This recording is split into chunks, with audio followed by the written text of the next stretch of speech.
sejarah pemilu Indonesia dan pemilu reformasi yang akan dibawakan oleh kelompok 8.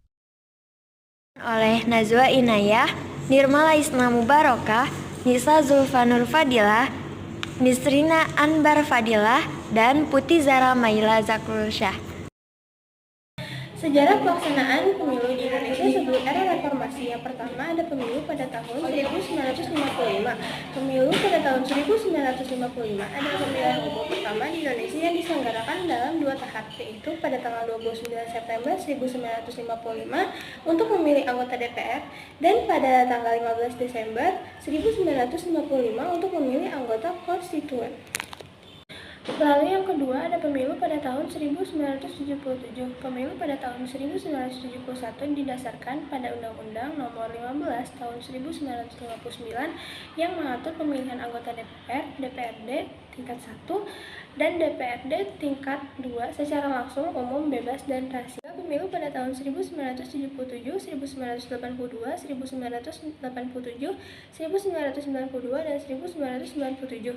Setiap pemilu antar tahun 1977 hingga 1997 berdasarkan pada berbagai ketetapan MPR dan undang-undang yang mengatur sistem politik, partai, pemerintahan, dan pelaksanaan pemilu. Masing-masing periode memiliki undang-undang dan pengaturan pelaksanaan yang disesuaikan dengan perkembangan situasi politik. Peran pemilu di era reformasi dalam memperkuat demokrasi di Indonesia. 1. Mewujudkan kedaulatan rakyat. 2. Meningkatkan legitimasi pemerintahan. 3. Mendorong kompetisi antar partai politik. 4. Menumbuhkan kesadaran politik masyarakat. Dan yang terakhir nomor 5. Mencegah terjadinya monopoli kekuasaan. Pemilu era reformasi. Sejak gerakan reformasi bergulir pada 1997 sampai 1998 dan berhasil memaksa Presiden Soeharto lengser atau mundur dari kekuasaannya selama lebih dari 30 tahun. Sistem politik Indonesia berubah drastis. Selama lebih dari 3 dekade rezim Orde Baru di bawah pimpinan Soeharto, bangsa Indonesia dikenal sebagai salah satu negara yang menganut sistem politik otoriter.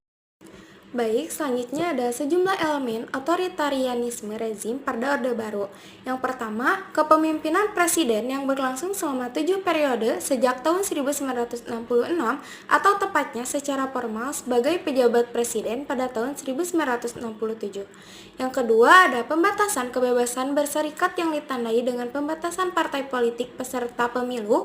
Akibatnya, sejak pemilu 1977, hanya 3 parpol yang diperkenankan mengikuti pemilu, yakni Partai Persatuan Pembangunan atau PPP sebagai hasil fungsi partai-partai Islam, Partai Demokrasi Indonesia atau PDI sebagai penggabungan partai-partai nasional dan Kristiani, dan golongan karya-karya atau Golkar selaku partai pemerintah.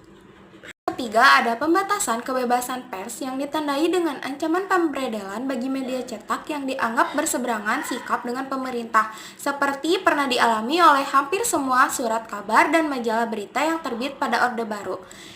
Yang keempat, berlangsungnya pemilu-pemilu yang tidak demokratis dan bahkan manipulatif.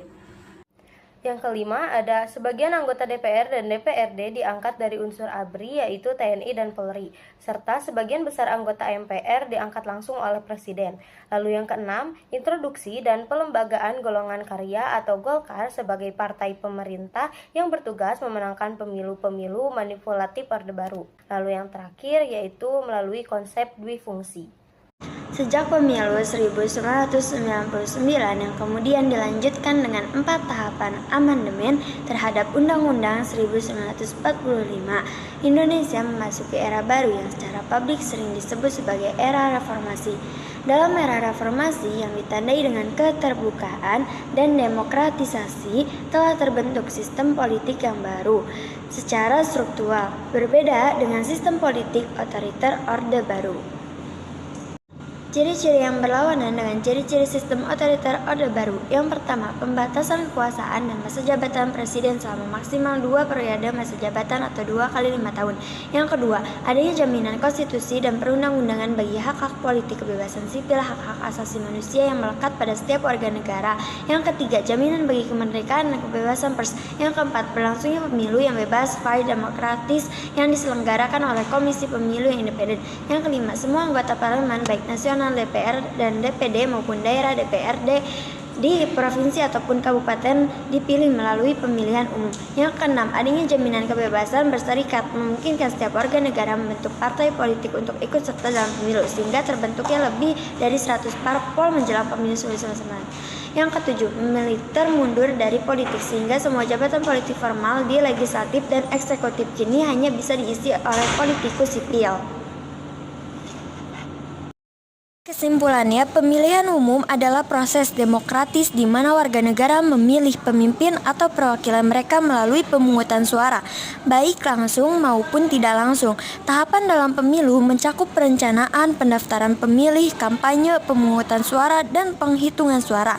Dalam konteks Indonesia, reformasi yang dimulai pada tahun 1998 setelah lengsernya Soeharto membawa perubahan besar dalam kehidupan masyarakat, termasuk dalam penyelenggaraan pemilu. Sejak reformasi, Indonesia telah melaksanakan 5 kali pemilu, yaitu pada tahun 1999, 2004, 2009, 2014, dan 2019. Setiap pemilu memiliki karakteristik tersendiri dan terus diperbaiki dari waktu ke waktu untuk menciptakan pemilu yang lebih berkualitas. Ani Question. Terima kasih.